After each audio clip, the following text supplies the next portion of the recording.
Queira abrir a sua Bíblia, por favor, em Romanos capítulo 8. Romanos capítulo 8. Nós vamos ler a partir do versículo 1 até o versículo 11. Eu vou ler na minha versão revista e atualizada. Você, por favor, acompanhe na sua Bíblia. Romanos capítulo 8, nós vamos ler os versículos de 1 a 11, mas vamos refletir antes de participarmos da ceia nos primeiros versículos deste capítulo. Está escrito assim na palavra de Deus: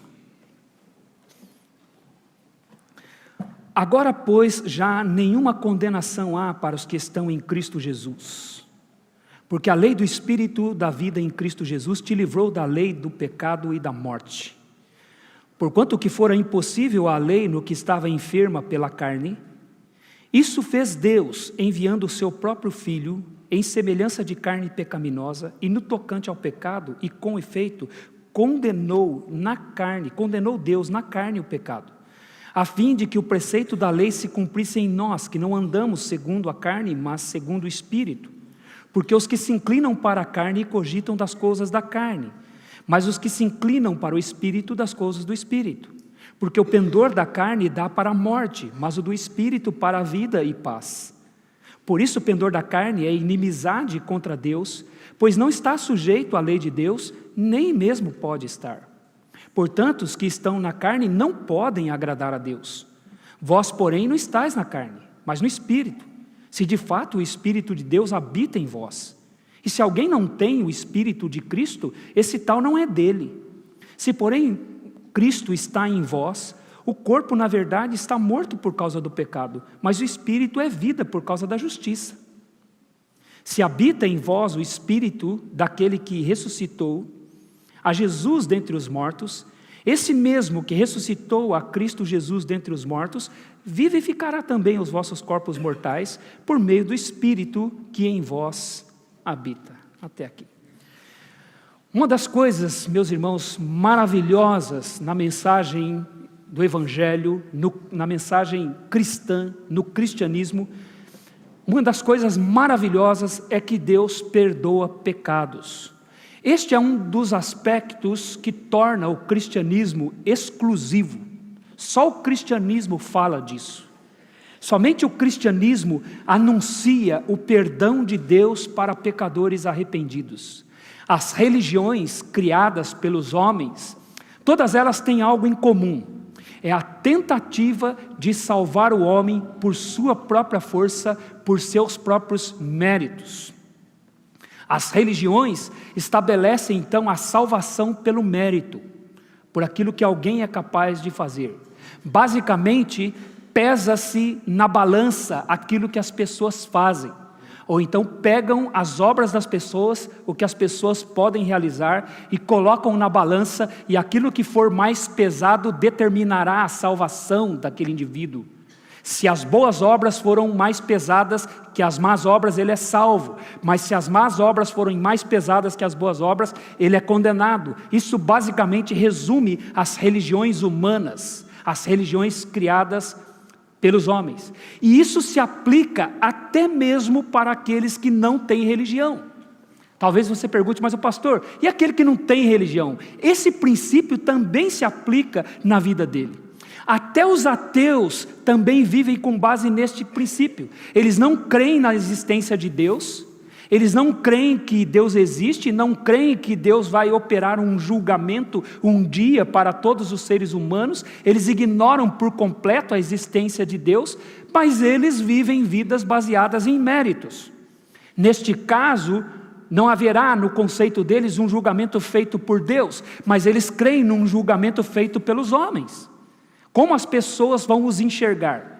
Se forem então bons, as pessoas reconhecerão neles boas atitudes e os tratarão com respeito, com dignidade, e serão assim julgados bons pelas pessoas. Mas se forem maus, serão julgados maus pelas pessoas. Então até mesmo alguém que não conhece a Deus e nem crê que Ele existe, vive com base na meritocracia.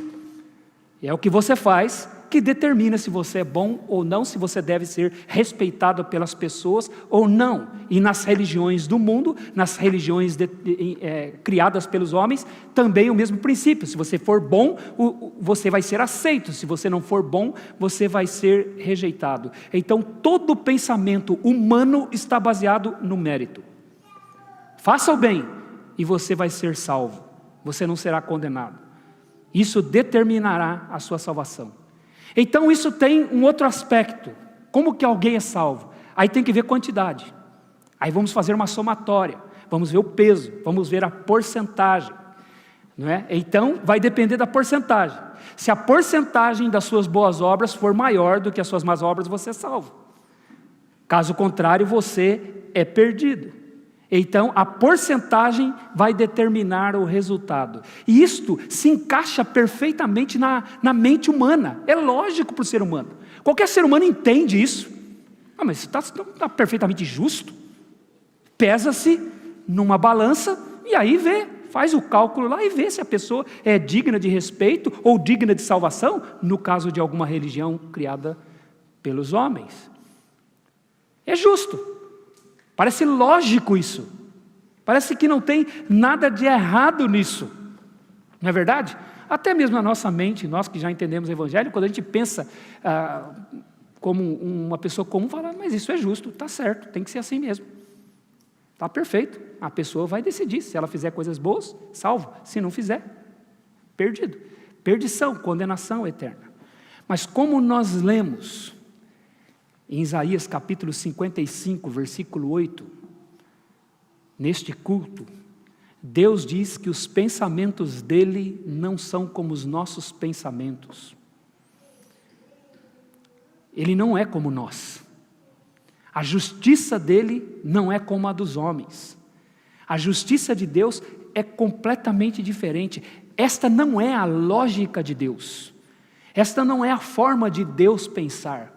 Não é assim que Deus considera alguém salvo ou perdido. Deus não pesa na balança. Deus não faz porcentagens. Deus não considera quantidade. Sabe por quê? Porque Deus só aceita perfeição. Deus só aceita 100%. Deus não aceita nada menos do que 100%. Deus não trabalha com quantidades, Deus não trabalha com porcentagens, Deus só trabalha com absoluto. Deus só trabalha com totalidade. Deus não vai julgar ninguém com base em quantidade de coisas boas que ele possa ter feito. Porque Deus é santo, perfeito, puro, justo, e ele só aceita aquilo que é igual a ele. Ele não baixa o seu padrão por nada. É só o que é igual a ele é que vai ser salvo. Se não for igual a ele, não vai ser salvo. Deus só aceita 100% de perfeição. Se Deus fosse seguir a lógica humana, vamos imaginar que Deus fosse pensar como nós, e Deus fizesse exatamente isso. Não, vem aqui, deixa eu pesar suas obras, deixa eu ver aqui. Bom, você tem aqui 60% de boas obras e você tem aqui 40% de más obras. Opa, então você está salvo, por favor, venha. O que Deus estaria fazendo?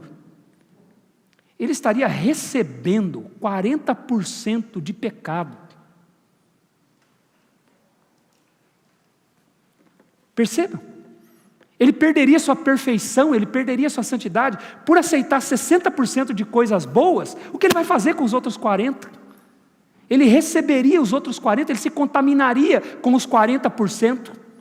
É por isso que Deus não aceita assim. Deus só aceita 100%. Se ele fosse considerar as nossas boas ações, e se porventura elas fossem maiores do que as más ações, Deus receberia nossas más ações, ainda que menores, e nisso ele seria contaminado. Ele já não seria santo, já não seria puro, já não seria justo, já não seria perfeito, porque no céu dele só entra a perfeição. Por isso é que nós cantamos aqui, né? Alvos mais que a neve. É assim mesmo o padrão de Deus. Ele só aceita 100%. Ainda que fosse 99% de perfeição,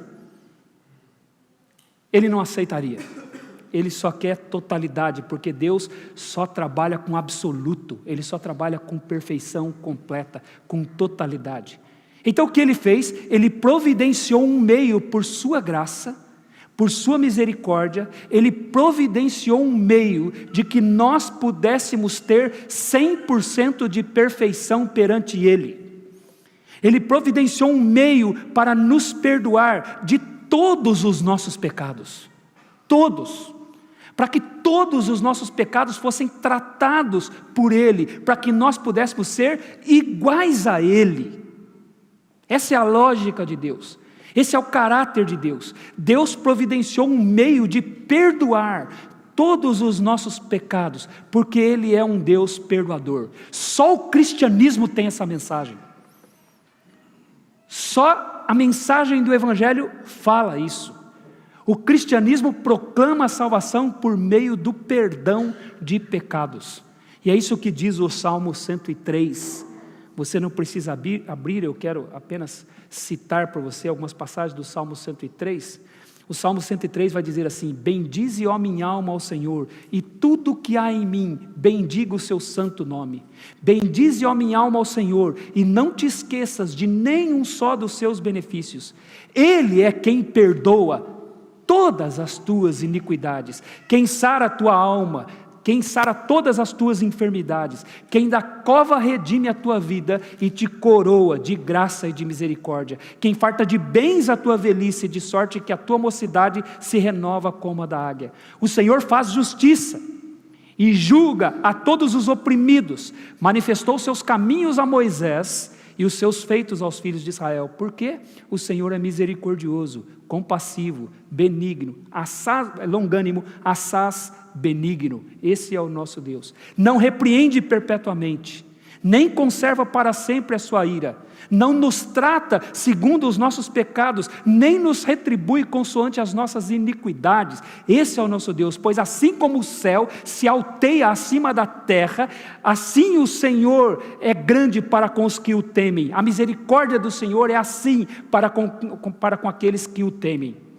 E assim como o Ocidente está distante do Oriente, assim Ele lança de nós os nossos pecados, as nossas transgressões. Veja, Ele afasta por completo de nós as nossas transgressões. Sabe o que é isso? É o perdão de Deus, é o perdão do Senhor.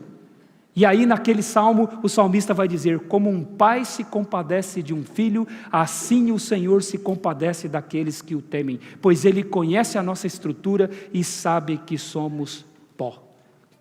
Porque Ele tem um caráter perdoador. Deus perdoa pecados. No Salmo 130, versículos 3 e 4, o salmista vai dizer: se observares, Senhor, iniquidades, quem subsistirá? Contigo, porém, está o perdão, para que te temam. Deus é perdoador, e o perdão de Deus, meus irmãos, Ele é absoluto, Ele é total, Ele é permanente e Ele é irrevogável. Por isso é que Ele afasta de nós as nossas transgressões. Deus não trabalha com mais ou menos, Deus trabalha com absolutos, e esse é o perdão de Deus. Por isso o cristianismo é contrário à lógica humana. O cristianismo se difere da lógica humana. Aliás, o cristianismo destrói a lógica humana. Em 2 Coríntios capítulo 10, versículos 4 e 5, o apóstolo Paulo vai dizer assim: as armas da nossa milícia não são carnais, mas sim poderosas em Deus, para destruir fortalezas, anulando sofismas, e trazer e trazer todo o conhecimento de Deus, e trazer em obediência todo o pensamento cativo a Cristo. Então o que ele diz? Que as armas da nossa milícia não são carnais, mas sim poderosas em Deus para destruir fortalezas, anulando sofismas. Sabe o que o cristianismo faz? O cristianismo destrói as fortalezas da lógica humana. O cristianismo destrói sofismas humanos. Sabe o que é sofisma? Sofisma é justamente, no grego, a palavra sofisma é lógica. É de onde nós tiramos a nossa palavra lógica, as coisas que se encaixam na mente humana. Aquilo que se encaixa na mente humana é totalmente diferente daquilo que está na mente de Deus. Então Deus vem com o Evangelho e destrói aquilo que o homem pensa que é certo. Ele destrói aquilo que uma pessoa viveu a vida inteira pensando que era certo. Eu vi uma ilustração outro dia sobre conversão que eu achei muito interessante. Foi perguntado para um convertido e disse assim: o que você pensa agora que você se converteu? Como que é? Ele falou: sabe o que é uma coisa estranha, rapaz? Sabe o que é você passar a vida inteira torcendo para um time de futebol, depois você descobre que era um time de basquete? Eu achei interessante a forma dessa pessoa comparar a conversão. Eu passei a vida inteira pensando que eu estava certo, e quando eu vi eu estava errado. É isso que é destruir sofisma. É isso que o cristianismo faz. Ele destrói a lógica humana. Então, através do evangelho, ele mostra que tudo aquilo que o homem sempre pensou que era certo, na verdade está errado. Está quebrado agora com o entendimento que eles têm em Cristo. Ele mostra que tudo aquilo que para ele era justo, agora ele descobriu que é injusto diante de Deus. Ele mostra que tudo aquilo que parecia ser lógico, agora é ilógico, porque Deus só aceita perfeição total. Deus não aceita nada menos do que 100%. Essa é a exclusividade do evangelho, e só o cristianismo possui esta mensagem. Em Cristo Jesus nós temos o absoluto. Em Cristo Jesus nós temos a totalidade. Em Cristo Jesus nós temos certeza. Em Cristo Jesus nós temos esperança. E Paulo começa a falar sobre isso aqui no capítulo 8 de Romanos. Na verdade, ele vem desenvolvendo a salvação desde lá do capítulo 1. Lá no capítulo 1 ele disse: eu não me envergonho do evangelho, porque é o poder de Deus para a salvação de todo aquele que crê, primeiro do judeu e também do grego, visto que a justiça de Deus se manifesta no evangelho, como está escrito: o justo viverá pela fé. Essa é a justiça de Deus proposta no evangelho. Então, lá no capítulo 1, a partir do versículo 18, o apóstolo Paulo começa a dizer que Deus está irado com toda a humanidade, porque toda a humanidade ignora Deus. Pensam que tudo que existe veio do acaso, não foi criado por Deus, não foi feito por Deus, e por causa disso adoram a criatura no lugar do Criador. É a conclusão que todos chegam: adoram as coisas criadas e não o Criador de todas as coisas, e por isso Deus está irado. Ele começa falando no capítulo 1 que Deus está irado com toda a humanidade e que todo mundo deve se calar diante de Deus, porque todo mundo é culpado diante de Deus. Romanos capítulo 3, versículos 19 e 20. Essa é a conclusão que se chega. Todos pereceram e carecem da glória de Deus. Romanos capítulo 3, versículo 23. Mas Deus manifestou a sua justiça através do evangelho. Ele promoveu uma maneira, ele propôs uma maneira, está escrito em Romanos capítulo 3, a partir do versículo 24. Deus propôs uma maneira para que ele pudesse perdoar os pecadores arrependidos e não os lançar na eternidade sem ele, não os condenar. Ele propôs um meio para que ele pudesse perdoar. A proposta veio dele, a solução veio dele, ele mesmo fez tudo isso, para que aquele que está arrependido possa ser perdoado e ser salvo.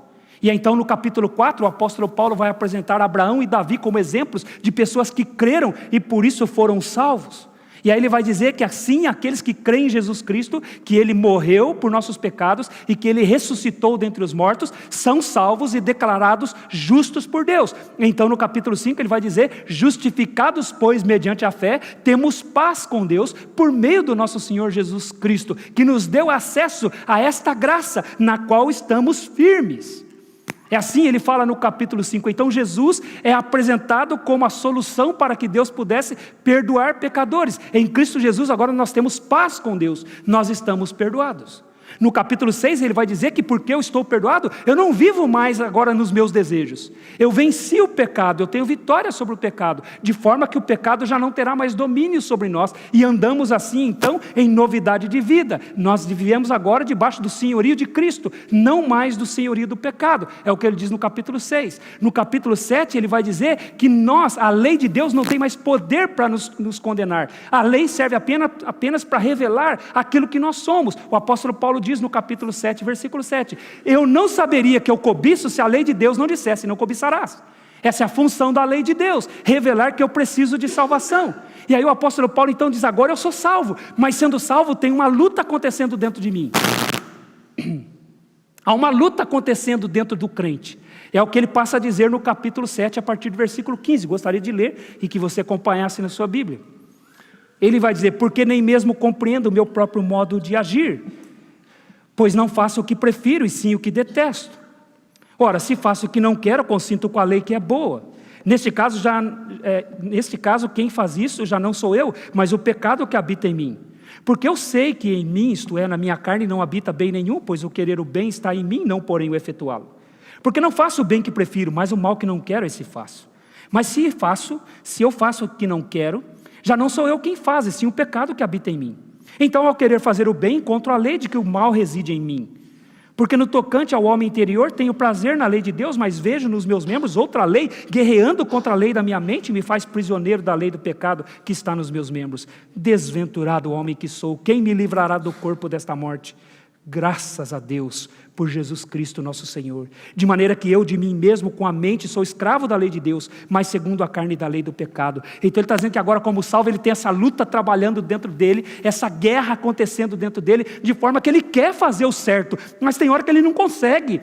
Ele quer agradar a Deus, ele deseja agradar a Deus, e aí ele não consegue, ele descobre que o pecado ainda está lá dentro dele. Essa é a luta do crente. Então ele diz, eu sou um miserável, porque eu quero fazer certo, mas eu erro, eu não consigo fazer, então eu encontro a lei de que o pecado habita em mim. Que miserável homem que eu sou, quem me livrará disso? Aí ele diz, graças a Deus, por Cristo Jesus, Ele vai me livrar disso. E aí, irmãos, aí é como se ele estivesse explodindo no capítulo 8. Ele diz assim, essa é a minha luta, eu quero fazer o certo, mas encontro o pecado em mim, e eu já nem mesmo compreendo o meu próprio modo de agir, mas eu tenho uma certeza, eu tenho uma esperança. Agora, pois, já nenhuma condenação há para os que estão em Cristo Jesus. Não tem condenação para mim, não há nenhuma condenação. Eu estou livre agora, eu estou perdoado por Deus. Nós lutamos contra os nossos pecados, meus irmãos. Às vezes nós caímos, aí nós sofremos por causa disso. Às vezes até choramos, porque nós não conseguimos fazer aquilo que deveríamos fazer, para que Deus fosse glorificado, para que Deus fosse honrado. E aí temos um sentimento mau, nos sentimos miseráveis por causa disso, porque sabemos que deveríamos estar agradando a Deus o tempo todo, mas caímos muitas vezes. Que miseráveis que nós somos. Mas nós temos uma certeza, nenhuma condenação há para os que estão em Cristo Jesus. Então o que ele diz? Todo aquele que está em Cristo Jesus está perdoado por Deus.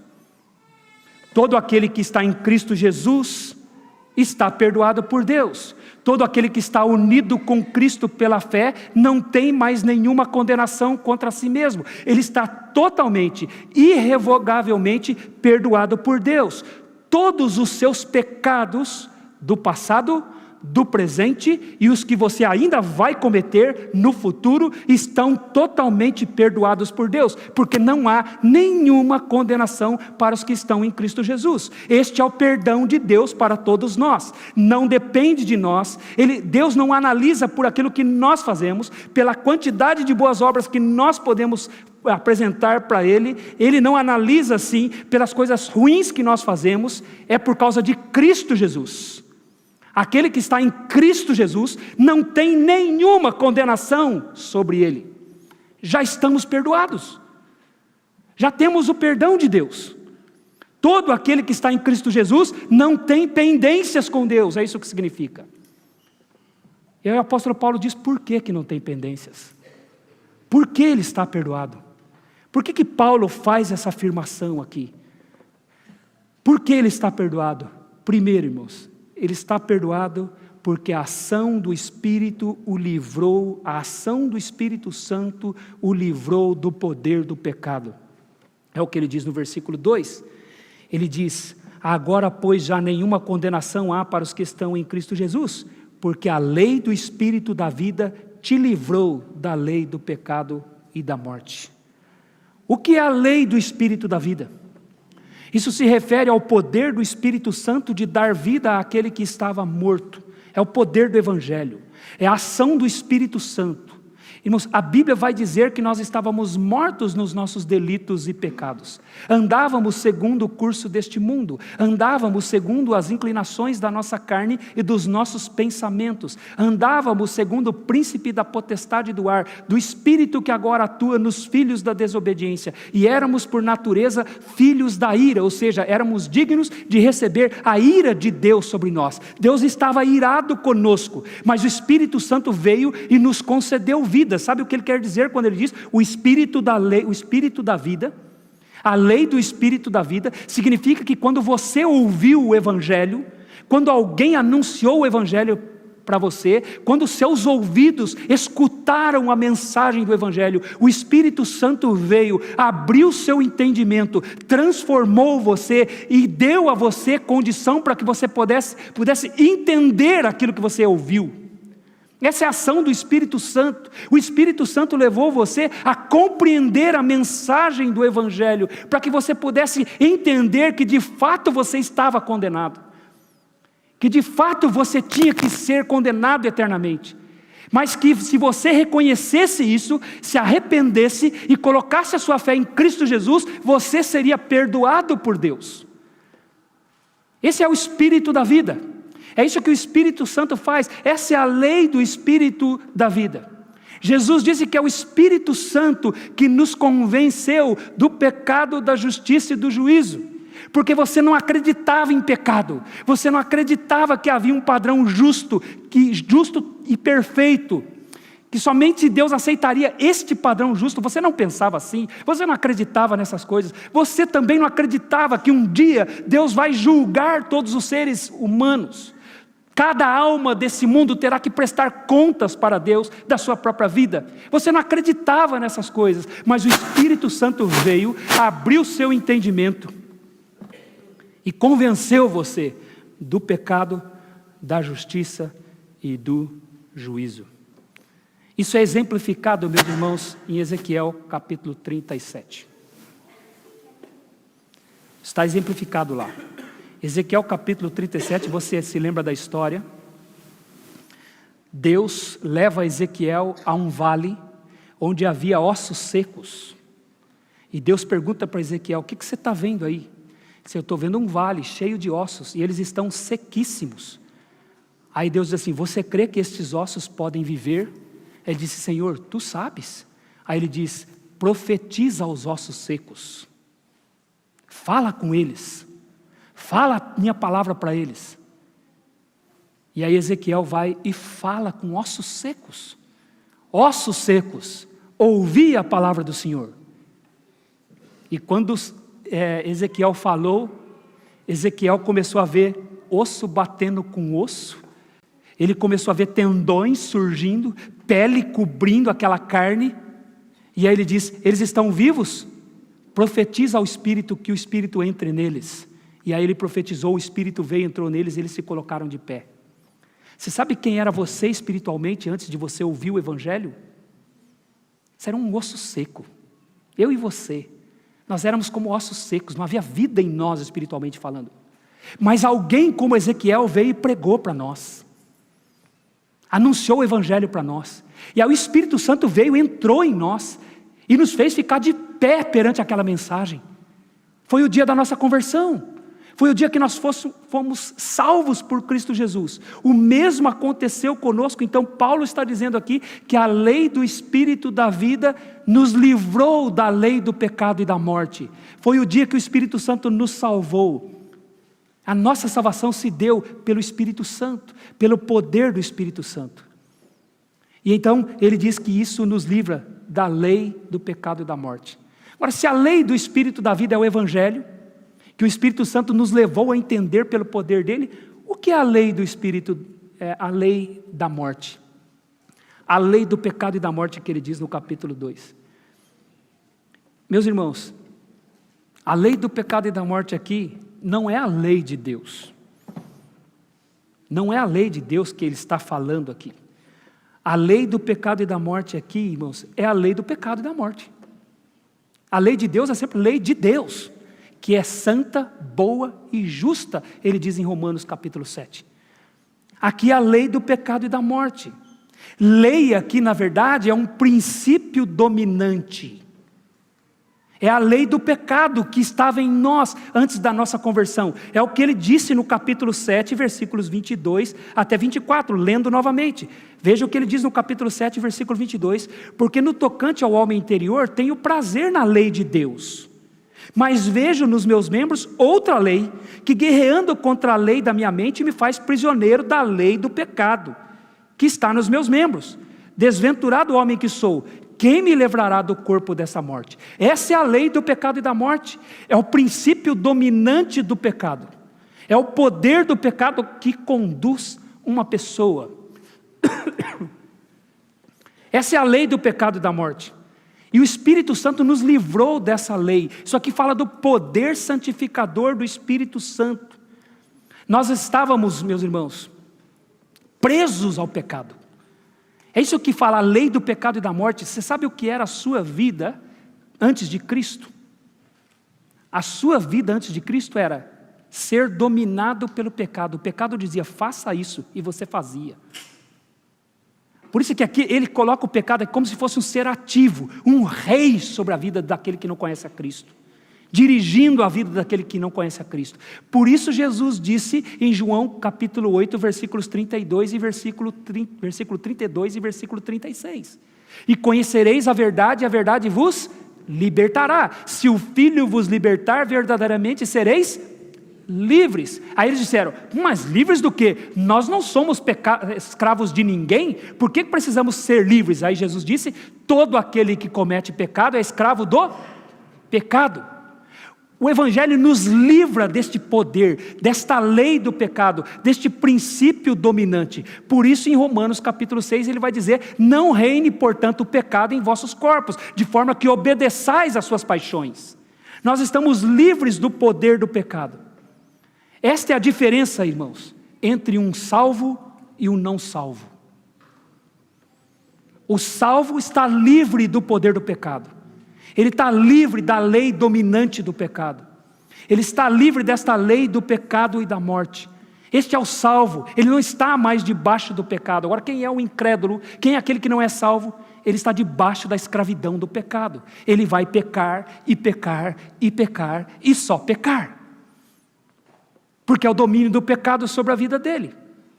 E o pecado está arrastando ele, meus irmãos. Esse é o não salvo. Ele está debaixo da lei do pecado e da morte. O pecado está arrastando ele, levando ele para encontrar-se com Deus no dia do julgamento. Você percebe a liberdade que Deus te deu?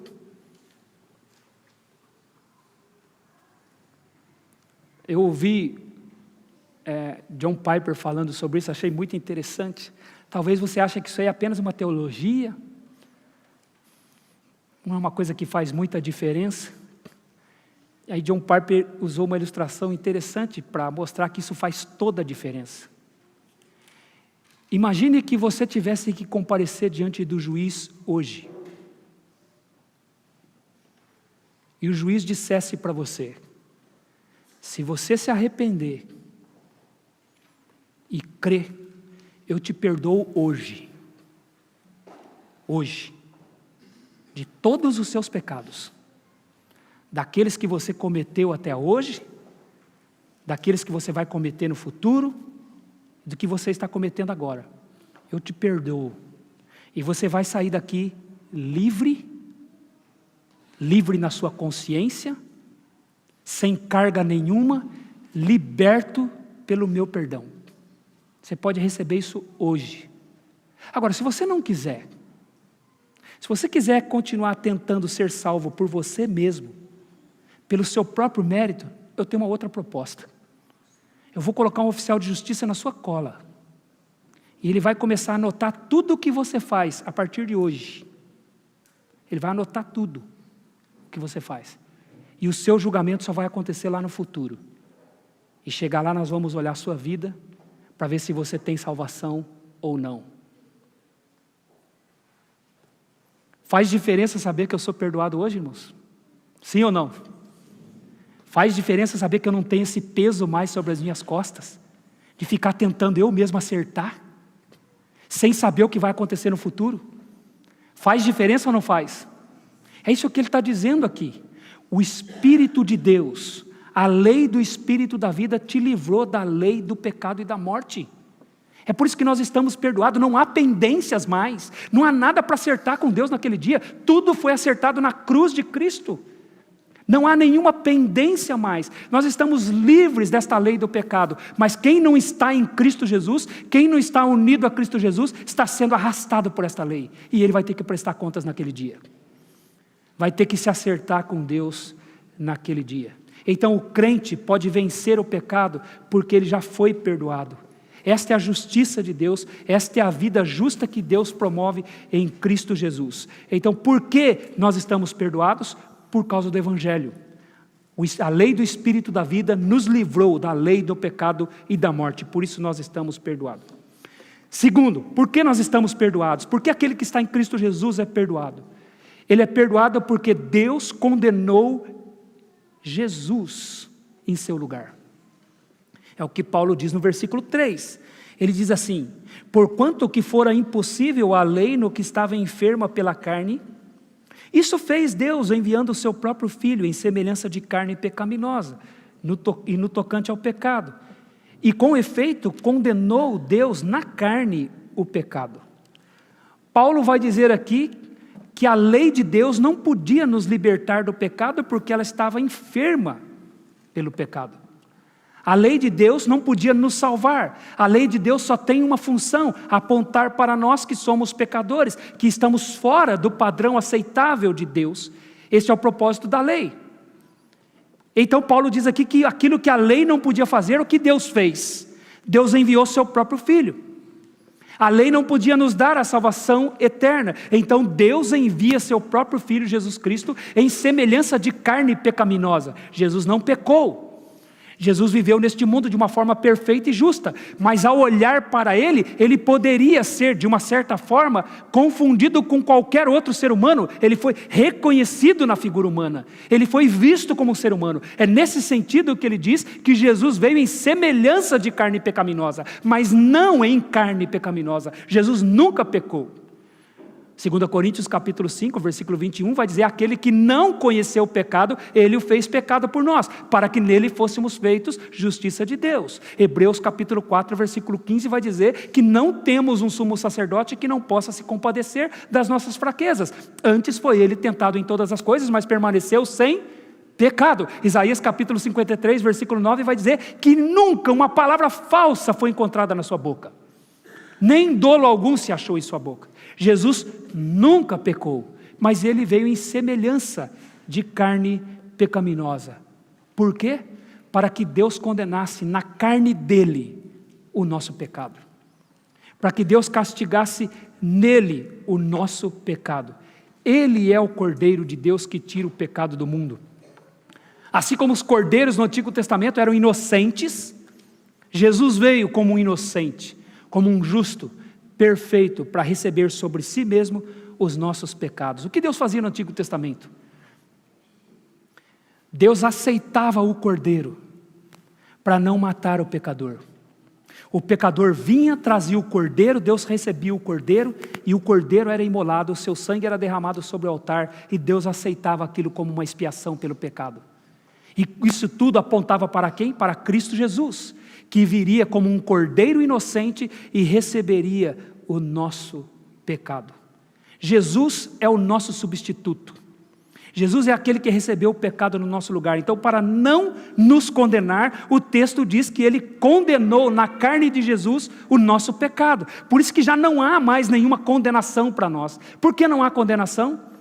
Porque Deus castigou em seu próprio Filho o nosso pecado. Esse é o perdão de Deus, irmãos. Por isso que a Bíblia diz que é para nós perdoarmos uns aos outros, assim como Deus em Cristo nos perdoou. E por isso que eu preciso entender o perdão de Deus. Como que é o perdão de Deus? Deus não perdoa pecados, irmãos, simplesmente ignorando ele. Deixa para lá. Simplesmente esquecendo o pecado. Não é assim que Deus perdoa pecados. Deus perdoa pecados quando sua ira é satisfeita. Deus perdoa pecados quando sua justiça é satisfeita. E como ele fez a sua justiça? Ele aplicou no seu próprio Filho. Ele castigou Jesus no nosso lugar. Por isso Isaías 53 vai dizer que ele foi traspassado pelas nossas transgressões e moído pelas nossas iniquidades. O castigo que nos traz a paz estava sobre ele, pelas suas pisaduras fomos sarados. Todos nós andávamos desgarrados como ovelhas, cada um se desviava pelo seu próprio caminho, mas o Senhor fez cair sobre ele a iniquidade de todos nós. Por juízo opressor ele foi arrebatado, e da sua linhagem quem dela cogitou? Quem se lembrou do Senhor Jesus Cristo? Porquanto ele foi cortado da terra dos viventes por causa da transgressão do próprio povo dele. Pelo seu povo ele foi ferido. Todavia ao Senhor agradou moê-lo, Isaías capítulo 53 vai dizer, fazendo-o enfermar, quando der ele a sua alma na morte, como oferta pelo pecado de todo o povo. Ele verá sua posteridade e se dará por satisfeito, porque a vontade do Senhor prosperará nas mãos dele. Você sabe o que Jesus está fazendo hoje, quando ele olha para a sua vida, meu irmão, minha irmã? Ele se dá por satisfeito. Por que ele se dá por satisfeito? Porque ele carregou o seu pecado na cruz, e agora você está perdoado por ele. Ele verá o fruto do penoso trabalho de suas mãos, e se dará por satisfeito, porque ele deu a alma dele como oferta pelo seu pecado. Ele verá o fruto do trabalho de sua alma, e ele vai ver muitos. Isaías 53 vai dizer que ele justificará a muitos e a iniquidade deles levará sobre si. É isso que Paulo está dizendo aqui. Nós somos, irmãos, o fruto penoso do trabalho de Jesus, e por isso Jesus está satisfeito. Nós somos o resultado daquilo que ele fez naquela cruz. Jesus recebeu a ira de Deus. Ele recebeu o castigo de Deus no nosso lugar. E o que é muito interessante, por isso que no Getsemane, então logo ele sai do cenáculo, e ele vai para o Getsemane junto com seus discípulos, depois de ter ensinado a eles sobre a ceia, que é o que nós vamos fazer daqui a pouco. Quando ele sai do cenáculo, ele vai para o Getsemane, e quando chega no Getsemane, ele começa a orar, e ele pede a Deus. Ele disse: Senhor, afasta de mim este cálice sem que eu beba. 3 vezes ele pede. E por que ele pede isso? Ele pede isso porque os nossos pecados estariam sobre ele, e Deus derramaria a sua ira sobre ele, e Deus viraria o rosto para ele. O Salmo 69, versículo 17, que é um salmo messiânico, diz assim: não escondas o teu rosto do teu servo, pois estou atribulado. Responde-me depressa. Era essa a oração de Jesus. Não vire o teu rosto de mim, porque eu estou muito atribulado. Responde-me depressa. E qual foi a resposta de Deus para ele? Você vai beber o cálice. Você veio para este propósito. Na sua carne será castigado o pecado do meu povo. Ele se fez pecado por nós.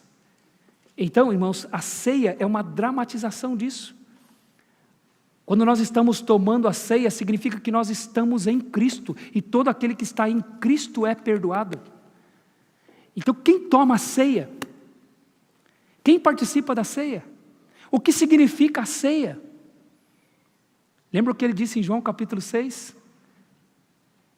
Quem não comer da minha carne e não beber do meu sangue, não tem vida em si mesmo. A ceia é a expressão de que nós estamos em Cristo, estamos unidos a Cristo, e por isso estamos perdoados. A ceia é uma lembrança deste fato, de que quando nós nos alimentamos daquele pão, simbolicamente nós estamos nos alimentando do corpo de Cristo. Quando nós bebemos daquele cálice, simbolicamente nós bebemos do sangue de Cristo, que significa, eu estou em Cristo, e por isso eu estou perdoado. Você está em Cristo, e por isso você está perdoado. Não há pendências entre você e Deus.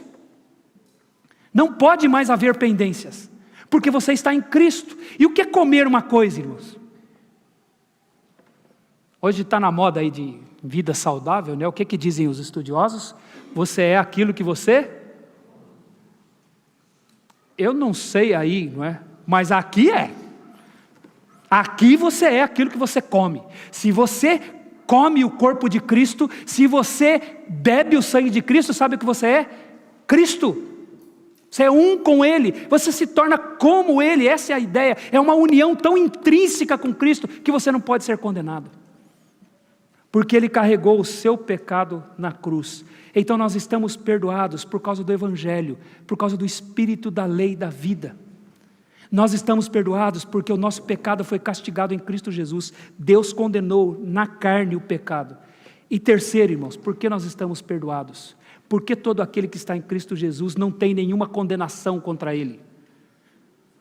Porque a justiça de Cristo foi imputada a ele.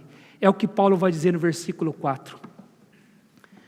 Ele termina o versículo 3 dizendo que Deus condenou em Cristo o pecado, a fim de que o preceito da lei se cumprisse em nós, que não andamos segundo a carne, mas segundo o Espírito. O preceito da lei se cumprisse em nós. O que ele está dizendo com isso? Porque a justiça foi imputada a nós. Essa é uma outra exclusividade do Evangelho. Só o Evangelho fala disso, só o cristianismo fala destas coisas. Nenhuma outra mensagem fala disso. O que Paulo está dizendo aqui é que o propósito de Deus ao condenar Cristo em nosso lugar foi também nos tornar aceitáveis perante Ele. Porque Deus não tem prazer em condenar o homem, Deus deseja salvar o homem. E então ele diz, a fim de que os preceitos da lei, ou o preceito da lei, se cumprissem em nós. Significa que nós em Cristo estamos perfeitamente adequados às exigências de Deus. Sabe o que isso significa? Que Deus olha para você agora, se você está em Cristo Jesus, se você se arrependeu dos seus pecados, colocou sua fé em Cristo Jesus, Deus olha para você agora, e Ele vê você como alguém, meus irmãos, isso é um milagre. Deus olha para você agora e Ele diz assim, essa pessoa nunca desobedeceu nenhum só dos meus mandamentos. Você está entendendo o que é a mensagem do Evangelho? Porque eu estou em Cristo, porque eu estou unido com Cristo, o preceito da lei se cumpriu em mim. Sabe o que é o preceito da lei? As exigências da lei de Deus, o padrão da lei de Deus, ele se cumpriu em mim. Então Deus olha para o Emílio, porque o Emílio está em Cristo, ele fala, ele nunca desobedeceu sequer uma vírgula da minha lei. Ele olha para o Davidson e fala, Davidson nunca desobedeceu nada da minha lei. Como é que ele pode ser condenado? Que outra mensagem fala disso, irmãos? Que outra religião fala disso? Que outra religião pode dar uma esperança como essa? De Deus olhar para mim agora e dizer, não, ele não pode ser acusado. É isso que ele vai falar no capítulo 8, alguém disse, irmãos, que o capítulo 8 é o maior capítulo da Bíblia, não em tamanho, mas na sua explosão de esperança. Na sua mensagem, o que ele vai falar no capítulo 8 de Romanos aqui, irmãos, é qualquer coisa espetacular. É sensacional o que ele vai dizer aqui, é fantástico o que ele vai dizer aqui, plagiando o Denis, né? Não tem palavras para expressar o que ele diz no capítulo 8 de Romanos. E por isso que ele começa assim, agora pois já nenhuma condenação há para os que estão em Cristo Jesus. Deus olha para mim agora, Ele me vê perfeito em Cristo Jesus, 100% das exigências da lei estão cumpridas em mim, porque eu escondi atrás de Cristo, e o que Ele vê quando Ele olha para mim? Cristo Jesus, Ele vê Cristo, Ele vê a perfeição do seu Filho, a justiça de Cristo, e na verdade é aquilo que diz em 2 Coríntios capítulo 5, versículo 21, aquele que não conheceu o pecado, Ele o fez pecado por nós, para que nele fôssemos feitos justiça de Deus. Isso é o cristianismo, isso é a mensagem de Cristo. Nós refletimos agora o caráter de Deus. Deus não baixou o padrão, Ele não mudou uma vírgula da sua lei para que nós pudéssemos alcançá-la. Sabe o que Ele fez? Ele mandou o Filho dEle para nos alcançar. Ele mandou o Filho dEle para viver a justiça da sua lei. E então Ele substituiu. Ele pegou o meu pecado, castigou no Filho dEle. E pegou a justiça dEle, colocou sobre mim. E agora Ele olha para mim: você está perdoado? Não tem pendências mais. E aí, meus irmãos? Quando alguém perguntar para você se você tem certeza da sua salvação, o que você vai responder? Estou me esforçando. Por favor, não diga isso. Você vai para o céu, e se você chegar lá no céu e disser que você foi porque você estava se esforçando, eu como seu pastor vou passar a maior vergonha lá. Não diga isso.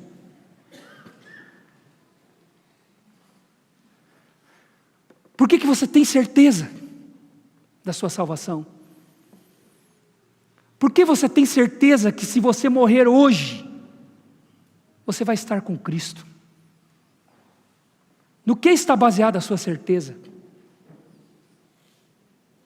Por que você tem certeza que não há condenação para você?